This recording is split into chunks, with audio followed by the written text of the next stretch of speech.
Hola amigo, qué es bueno verte otro día aquí en nuestra iglesia, porque siempre tenemos algo preparado para ti. Por eso, anota, subraya esta fecha. Sabemos que serán de gran bendición.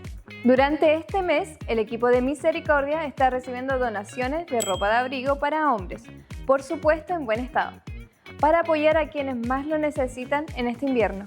Tu aporte puede marcar una gran diferencia. Y te damos un pequeño adelanto de lo que se viene en julio. Para los adolescentes y jóvenes del Puente, ya están abiertas las inscripciones para la conferencia Eleva, que se realizará el 10 y 11 de julio.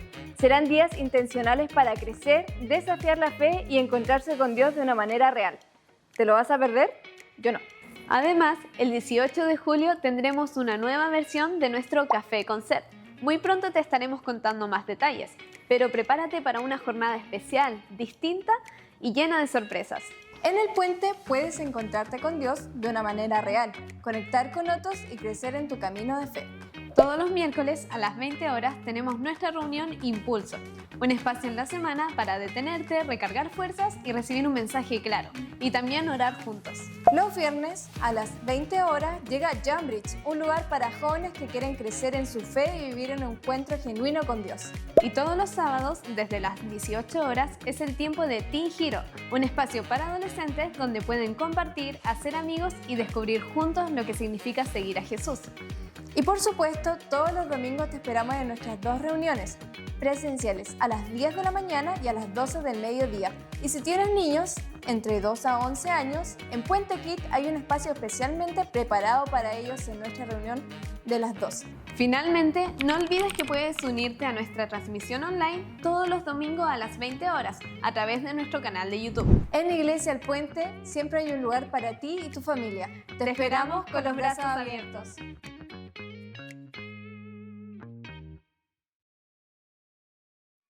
Damos gracias al Señor por este domingo. Qué bendición poder reunirnos otra vez y estar juntos como familia de la Iglesia El Puente. Es una bendición ser parte de esta casa. Así que doy gracias al Señor por tener el privilegio de compartir la palabra con ustedes hoy día domingo. Bueno, vamos a orar para comenzar este tiempo. Señor, te damos gracias. Gracias, Señor Jesús, por tu presencia. Gracias, Señor, porque te podemos alabar, porque podemos buscarte, Señor. Te pedimos por tu palabra, Señor. Sabemos que siempre que leemos tu palabra, algo cambia, Señor, en nuestros corazones. Y hoy día queremos volver a ti con un corazón agradecido, un corazón genuino, Señor. Gracias, Dios, por hablarnos. En el nombre de Jesús, amén. Amén. Bueno, este sermón, este mensaje, yo lo he titulado Que empiece la fiesta. Que empiece la fiesta. ¿A quién le gustan las fiestas? Sí, los cumpleaños. ¿A quién le gusta que le inviten a cumpleaños? Y yo creo que a todos nos gusta celebrar. A todos nos gusta asistir a alguna fiesta. Y las fiestas tienen eso de especial, de que nosotros lo preparamos.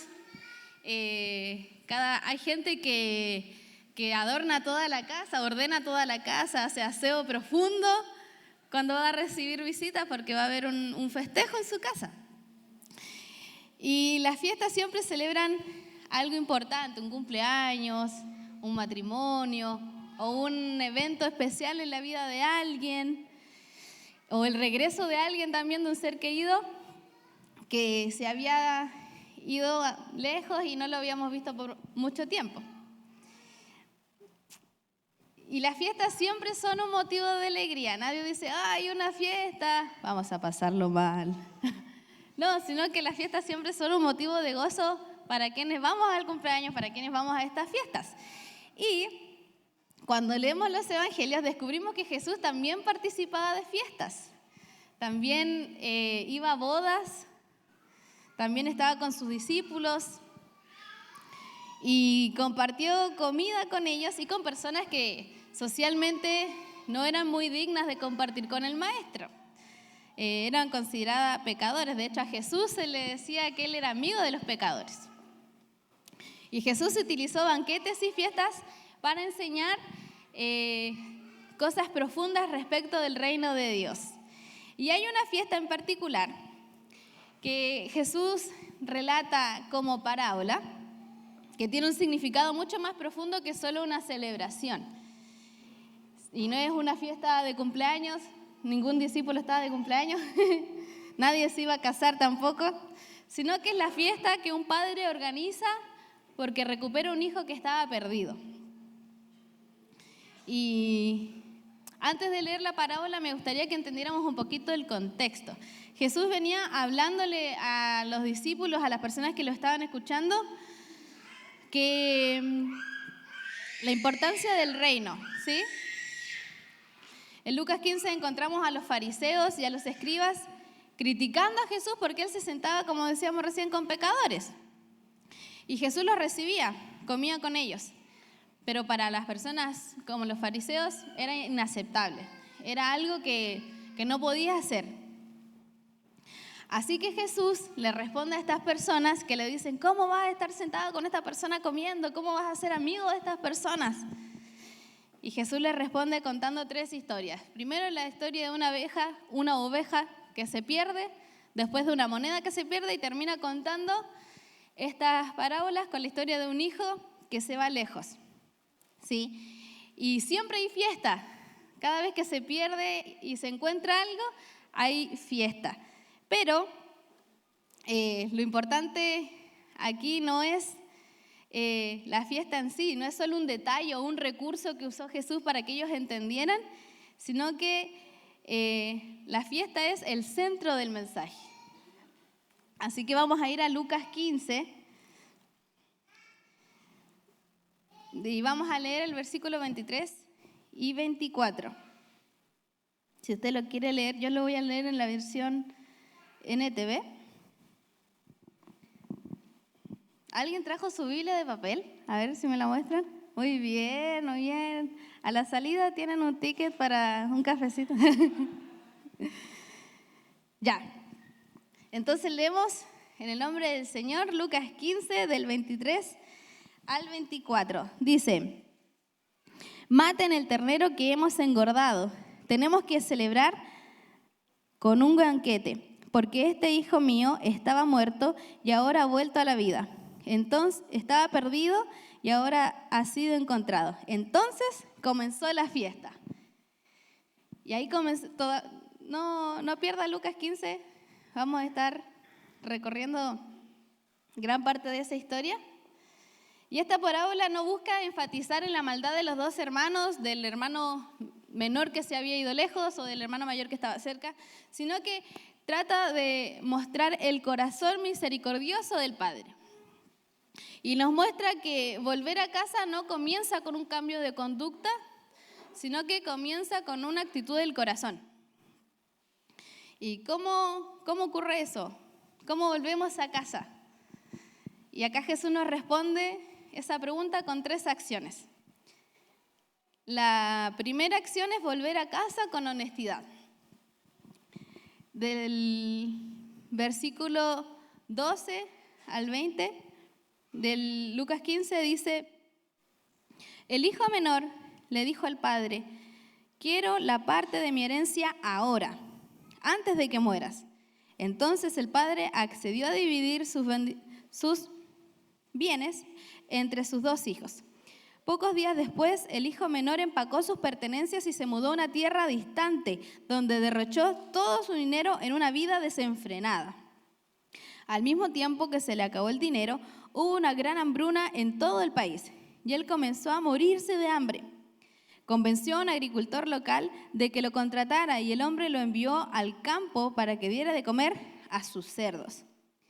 El joven llegó a tener tanta hambre que hasta las algarrobas con las que alimentaba a los cerdos le parecían buenas para comer, pero nadie le dio nada.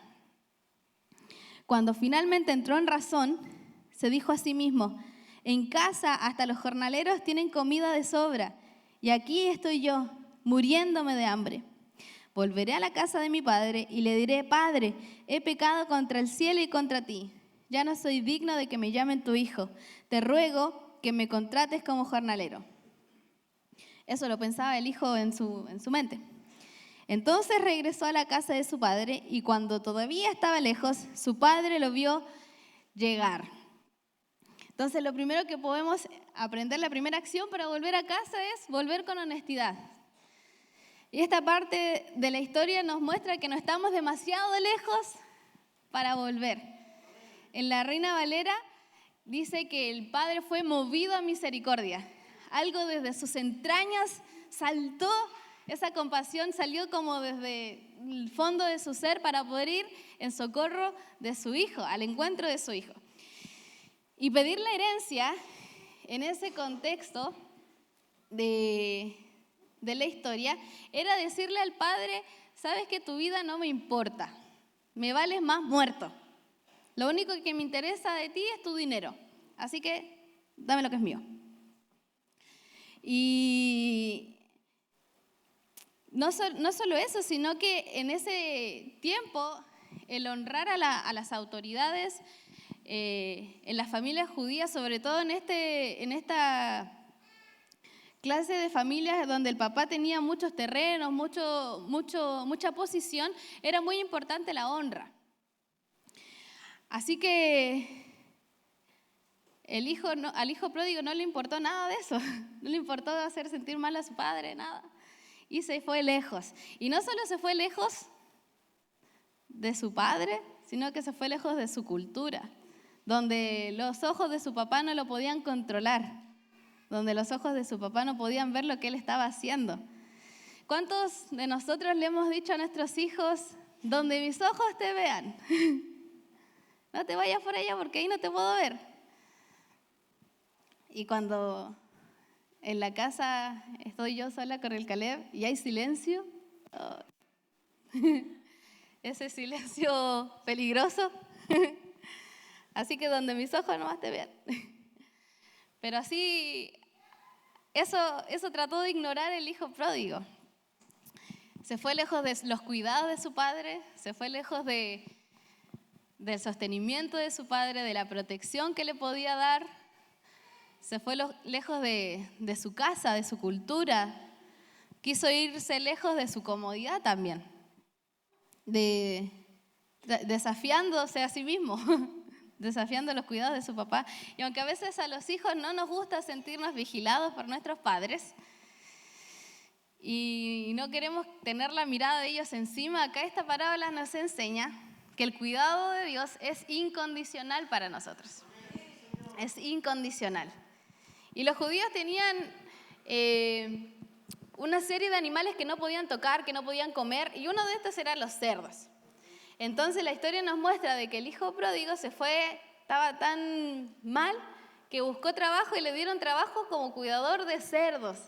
Y eso para ellos era como caer muy, muy, muy bajo, muy bajo. Es como si quizás hoy día, si Jesús contara esta parábola hoy, podría ser, este chico fue esclavo de sus malas decisiones. Fue esclavo de sus malas decisiones, le empezó a hacer daño a su familia, empezó a generar hábitos que le hacían daño a sí mismo. Y finalmente se hizo esclavo de lo que él mal decidía. Y siendo heredero de una gran fortuna, este hijo se convirtió en un mendigo. Y el papá vio que venía arrepentido. Dice que cuando él aún estaba lejos, su padre lo vio llegar. Lo vio llegar cansado, quizás con culpa, con vergüenza, pero más allá de eso, con arrepentimiento. Y la culpa no hizo ningún cambio en el hijo pródigo, en este hijo que se fue lejos. La vergüenza no hizo ningún cambio en él. Lo que hizo un cambio verdadero fue el arrepentimiento. Dice, cuando finalmente entró en razón,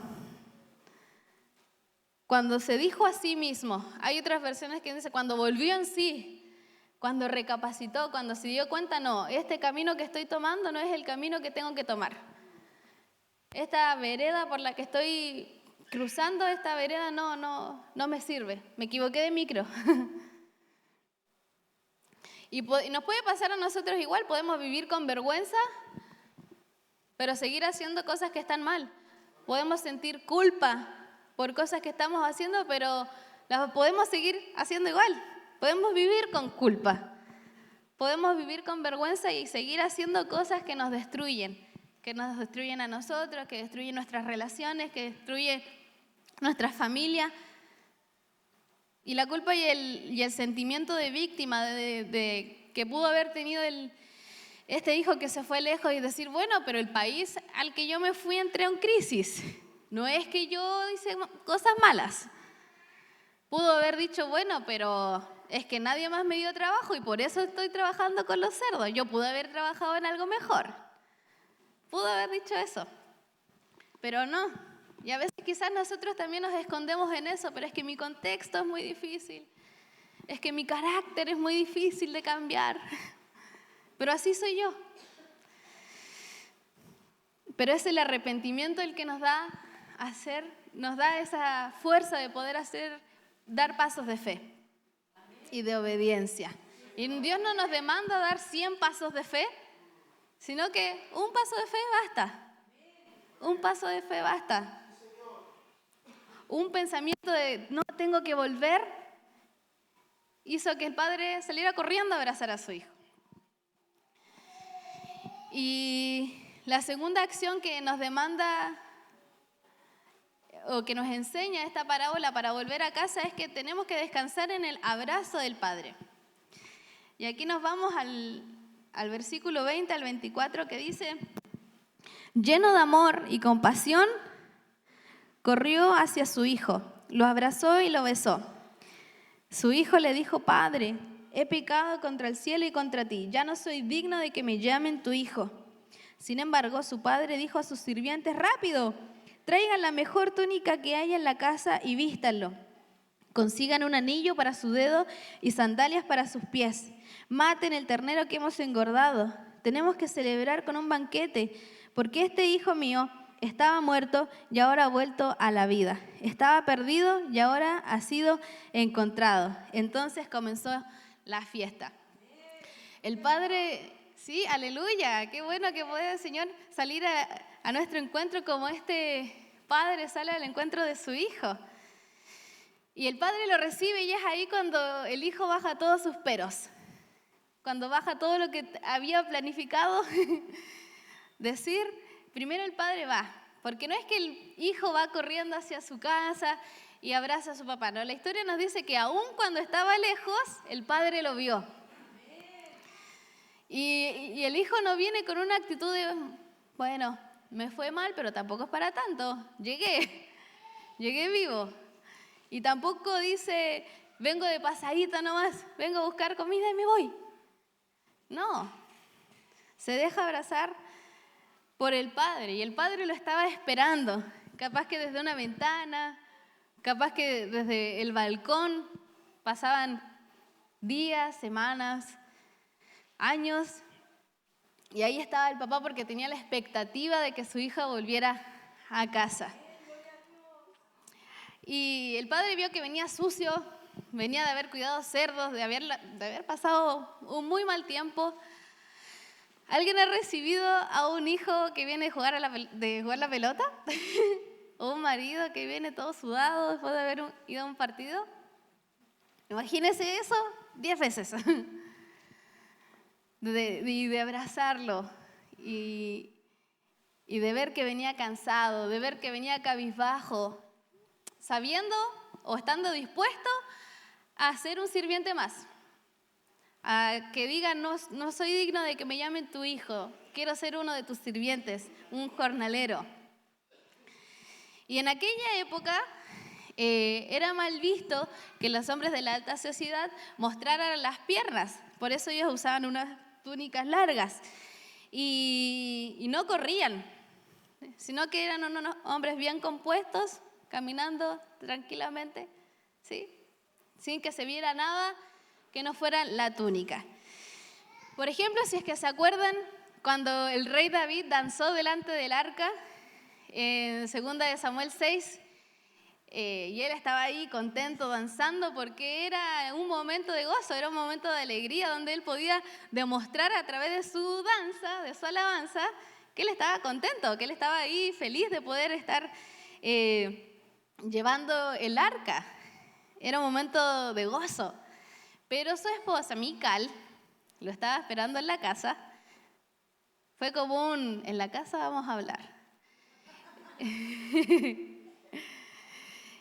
Y le dice, qué distinguido se veía el rey bailando, mostrando las piernas. Qué distinguido se veía. Y eso sale en la Biblia. Y fue escandaloso porque David, en otras versiones decía que estaba semidesnudo, que literal se veían las piernas. Entonces, era un acto de vulgaridad para las personas que conocían a este hombre, ver que se levantaba su túnica y salía corriendo a recibir a su hijo. Decían, ¿qué le pasa? ¿Está loco? ¿Qué van a pensar los vecinos? ¿Qué van a pensar los socios? Ya no van a querer juntarse con él. Un hombre de terreno, un hombre que tenía mucha herencia para compartir con sus hijos. Pero a este padre no le importó eso. No le importó la honorabilidad que podía tener, no le importó ser un hombre importante en ese momento, porque se trataba de su hijo que había vuelto. Se trataba del hijo que se había ido y que estaba arrepentido de volver. Y a mí me gusta pensar que el papá sale a abrazar a su hijo y trata de llegar antes que nadie, que tiene que llegar él primero a abrazar a su hijo porque así lo va a cubrir. Porque si alguien tenía que decirle algo a su hijo, primero se lo tenía que decir a él. Si alguien quería atacar a su hijo por traidor, por irse a otra patria y de malgastar todo, decir, ¡ay, que fuiste mal hijo, encima te da el gusto de volver! No, si alguien tenía que decirle algo, se lo tenía que primero decir a él, al padre. Y lo abraza, lo besa, con un amor único de un padre que recibe a su hijo. Y la palabra nos enseña algo muy lindo, que el abrazo del padre vino antes de limpiarlo, antes de que le dieran ropas nuevas. Y eso nos enseña que el Señor nos recibe como estamos.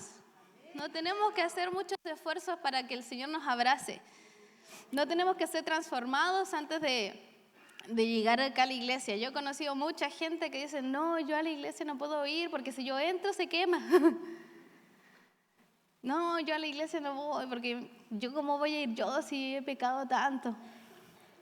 Pero el abrazo del Padre vino antes de que fuera limpio. Pero el abrazo del Señor no nos deja como estamos. No nos deja tal cual. Este padre no vio a su hijo sucio de haber viajado por mucho tiempo.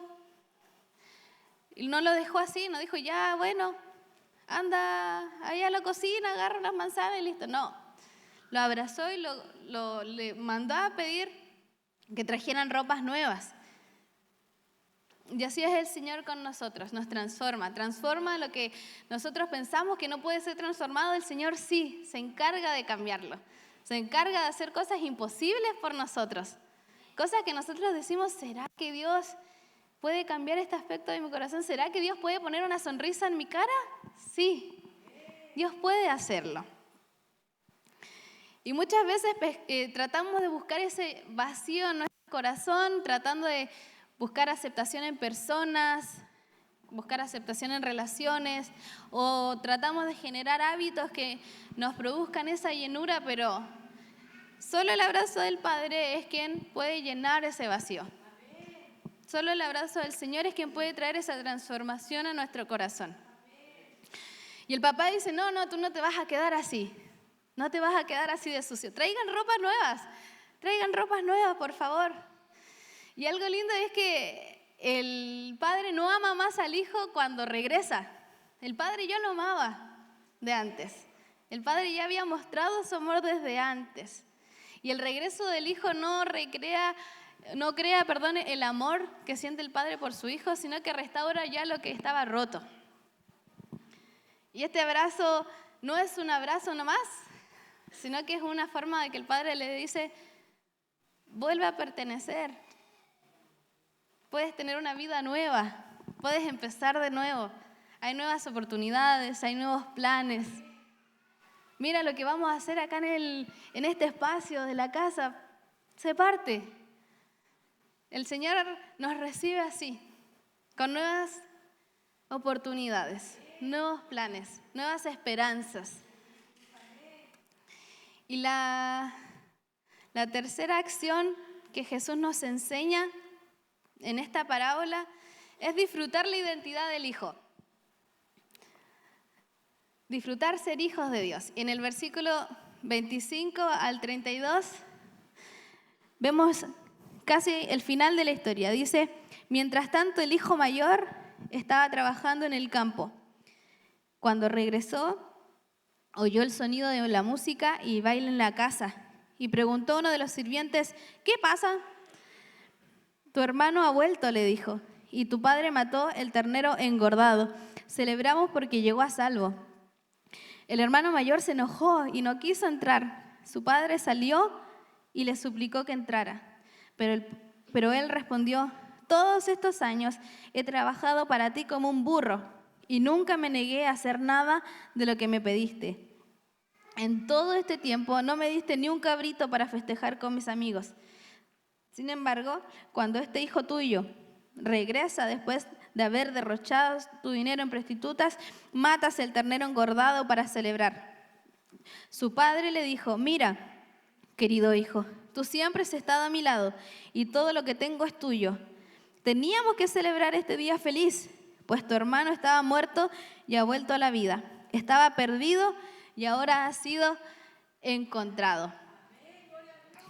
Esta parábola nos enseña que es posible estar en la casa, pero no disfrutar del Padre.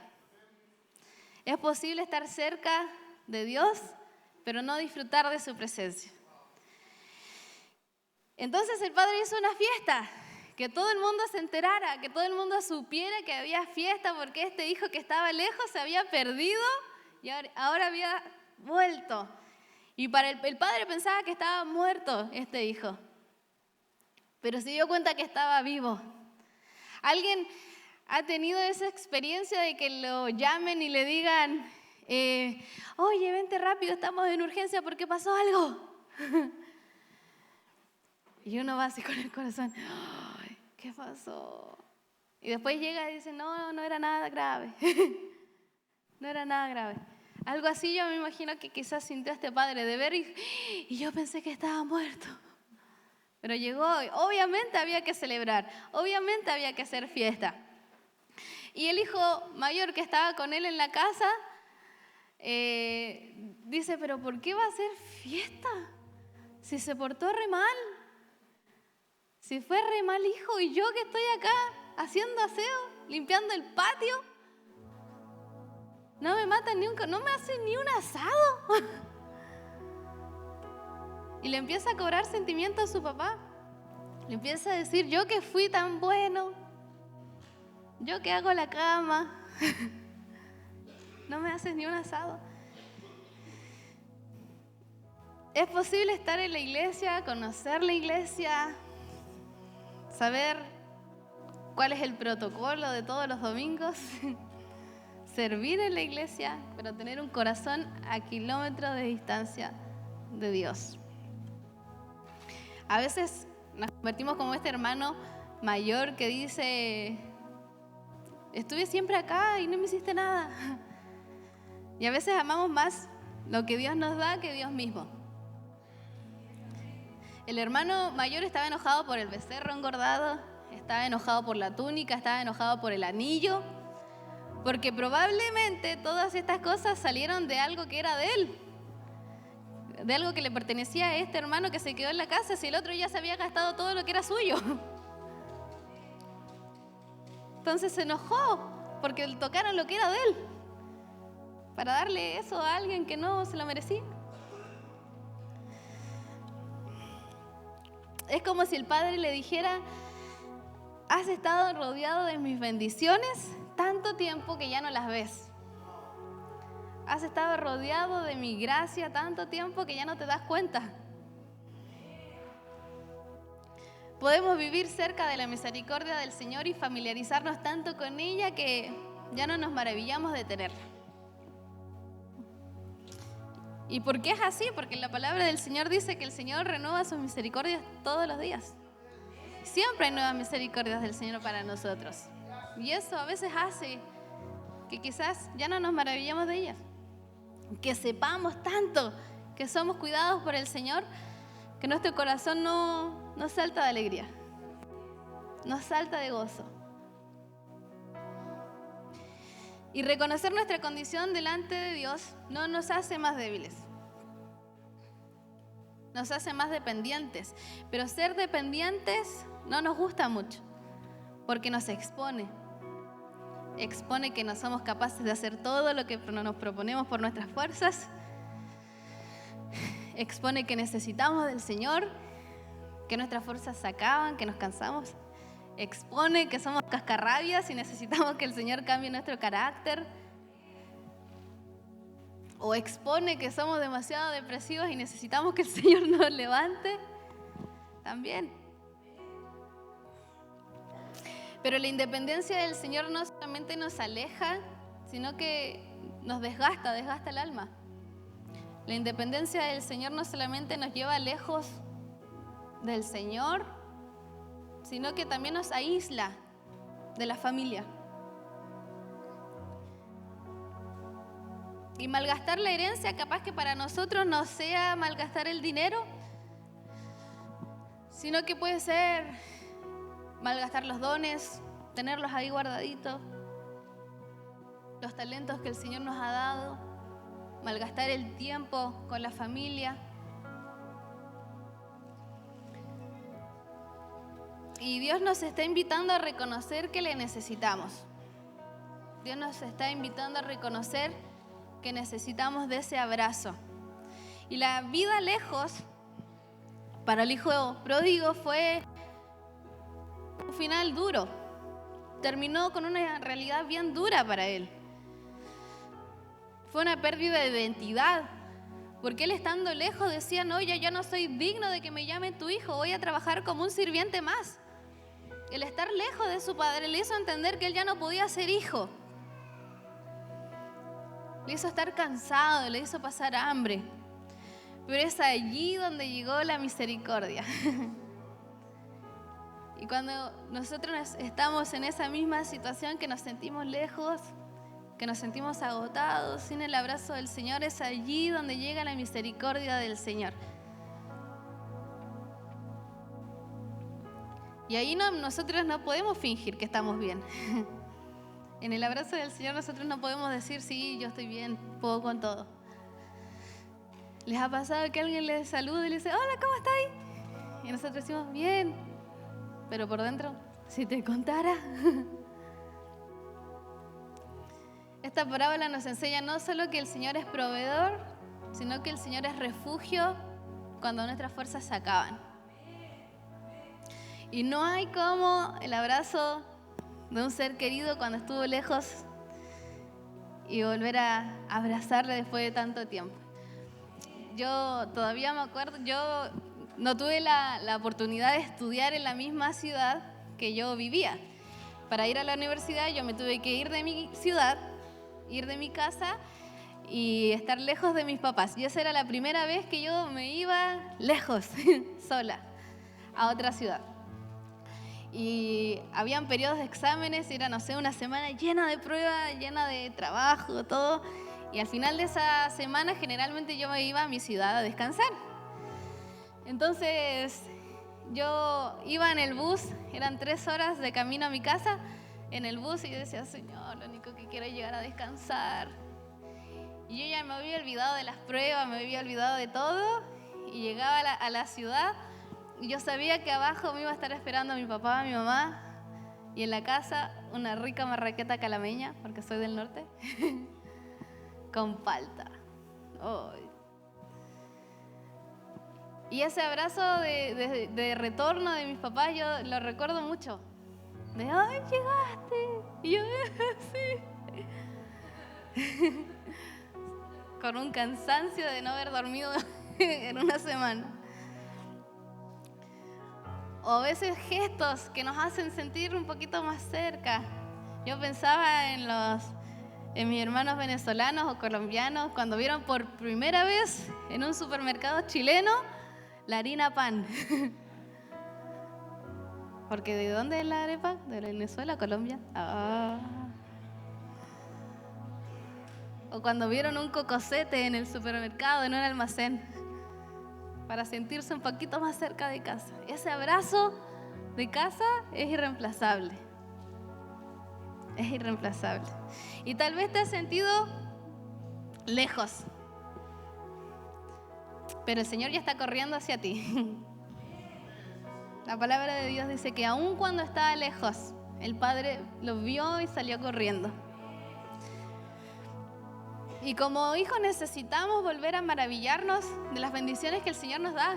Necesitamos volver a agradecer las bendiciones que tenemos.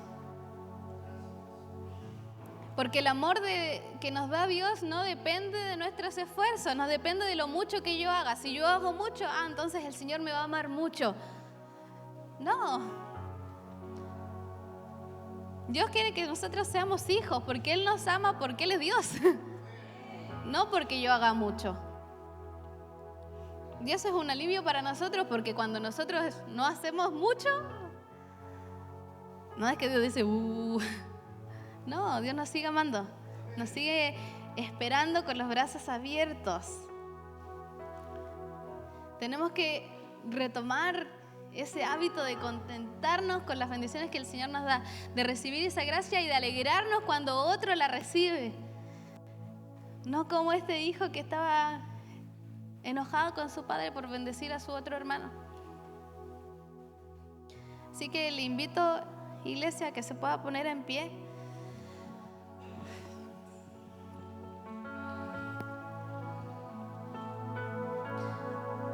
Los dos hijos, el mayor y el menor, estaban perdidos. Uno estaba lejos, uno se había ido lejos de los cuidados de su papá y el otro estaba en la casa, pero ambos estaban perdidos. Y el padre salió al encuentro de los dos. La palabra de Dios no dice, y los hijos volvieron al padre. No, dice, el padre salió a buscar al hijo mayor. El hijo mayor estaba enojado y dice, el padre salió y le suplicó que entrara. Y cuando se refiere al hijo que se fue lejos, dice, aún cuando estaba lejos salió a buscarlo. Y Jesús venía hablando de una fiesta y le ilustró de muchas maneras. Antes de hablar de la parábola de los que se pierden, habló de otro banquete. Pero el Señor nos habla de esta fiesta y sea con que te identifiques, y con el hijo que se fue lejos o con el hijo que tiene ciertas reservas. Hoy es momento de volver a casa. Hoy es el momento de volver a los abrazos del Señor, de sentir su presencia. Y el hijo pródigo sabía que las mejores experiencias no las iba a tener lejos. Sabía que las mejores experiencias no las iba a tener estando al cuidado de unos cerdos. No, la iba a tener en presencia de su papá, en su casa. Y la fiesta representa salvación, la fiesta representa vida eterna. Este regalo que nadie merece. Ni el hijo que se fue lejos, ni el hijo que estaba en la casa. Nadie. Nadie merece esta salvación. Pero ahí está Dios, esperando que volvamos a sus brazos, que volvamos a entrar en su presencia y que tengamos un corazón que dice, Señor, te necesito. Señor, te necesito. Que podamos tener un corazón que dice, Señor, lo intenté todo, pero no pude. Volví a fallar. Un corazón que dice, Señor, sabes que te sirvo en muchas áreas, pero no me siento lleno. O un corazón que realmente dice, Señor, sabes que necesito tu abrazo, necesito sentir tu presencia como antes. Necesito sentir tu presencia como antes. Y esta es una invitación para todos hoy. Para todos. Volver a casa. Volver a sentirse hijo de Dios. Volver a sentirse seguro en los planes del Señor. Volver a sentir que dependemos del Señor, que sea lo que sea que esté pasando, la situación familiar que esté pasando. Eres hijo de Dios. Eres hijo de Dios. Gracias, Jesús. Y mientras cantamos esta alabanza, pueda usted sentir el abrazo de Dios, pueda sentir como Dios le invita otra vez a sentarse a la mesa, que pueda sentir como Dios le invita a ser parte nuevamente, a pertenecer nuevamente.